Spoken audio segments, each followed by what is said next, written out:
asalaamu calaykum waraxmatullahi wabarakaatu daawadayaasheena qiimaha iyo qaayaha naga mudan meel walba aad caalamka ka joogtaan waxaad ku soo dhawaataan muuqaal cusub muuqaalkan waxaan ka hadli doonaa hadduu eebbe idmo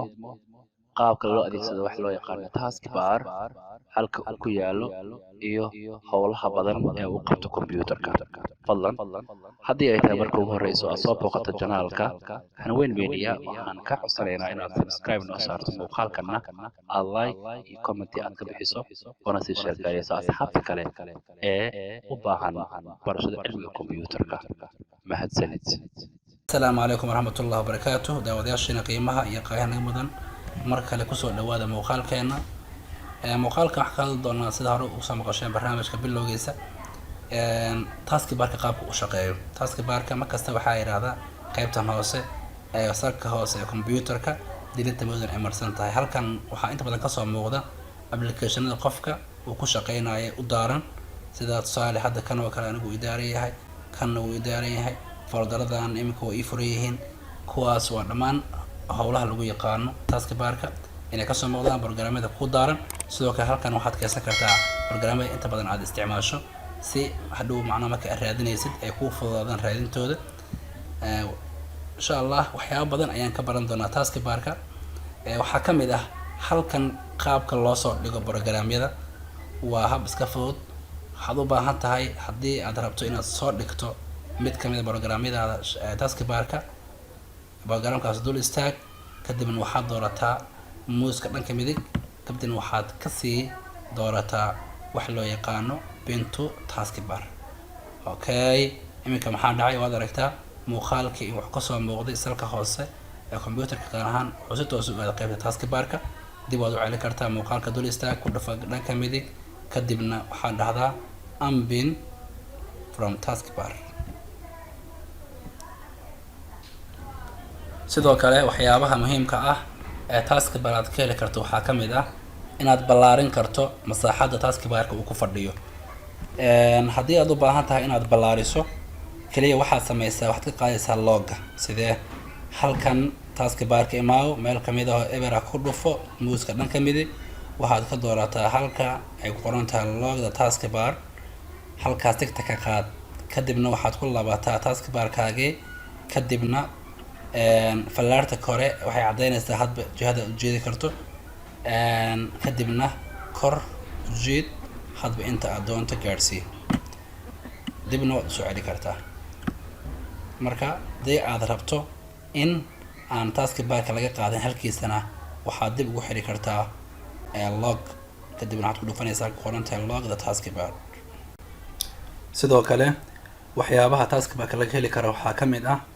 in aad qarin karto taskbarka si automatic ah waxaad timaadaa taskbarka qayb banaan kadib dhanka midig right click dheh kadibna waxaad ku dhufataa taskbar settings kadib waxa ku soo baxaya option fara badan kaliya waxaad ka doorataa kan ay ku qoran tahay automatically hide the taskbar in desktop mode hadda waa off waxaa dhahdaa on kadib si automatic ah waxaa isku qarinaya taskbarkii hadda waad aragtaa taskbarkii inuu ka maqan yahay goobta haddii aad u baahan tahay inaad dib usoo celisanaysa halkii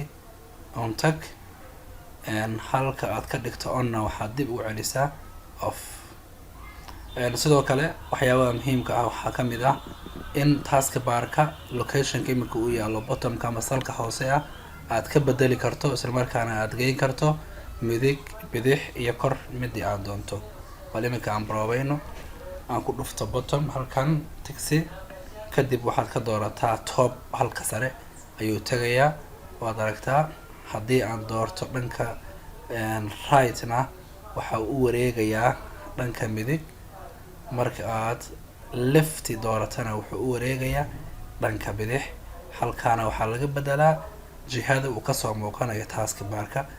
wali iminkaan dib ugu soo celino bottomkiisa sidoo kale taskbarka waxyaabaha laga heli karo waxaa kamid ah in aad maamusho waxa kasoo muuqanaya taskbarka waxyaaba qaar aad kusoo darto qaarna aad ka dhinto tusaale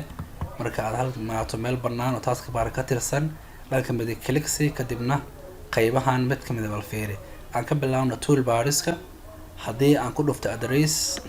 address ayaa soo muuqan doona qaybtan hoose waad aragtaa iminka waa kan hadaad rabto inaad ka bixisana ku laabo toolbarska isla isagii ku celi degdeg way ka qaadmaysaa sidaas ayaad u adeegsan kartaa sidoo kale markan waxaa rabnaa in aan kala qaybano shaashada computerka isla markaana u kala qaybano laba documenti inaga oo hal mar shaashada wada saarayna noocaasna waxaa loo yaqaanaa show desktop side by side bal iminka aan soo furo documentiga wordka ah mid ka mid ah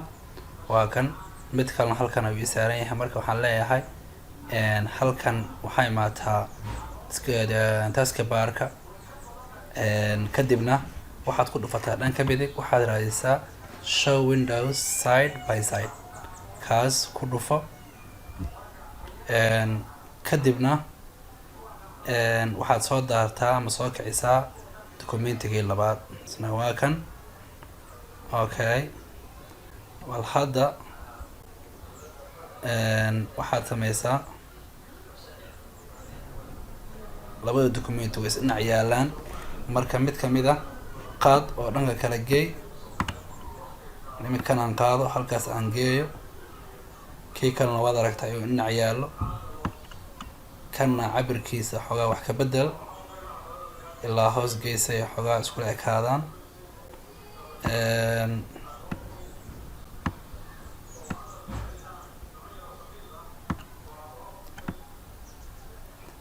iminka waad aragtaa labadii documenti inay wadaageen shaashada computerka isla markaana ay mar qura kasoo wada muuqdeen hal dhinac hawshan waxaa loo yaqaanaa show windows side by side waa window inaad soo bandhigto adiga oo isdhinac dhigaya labadii documenti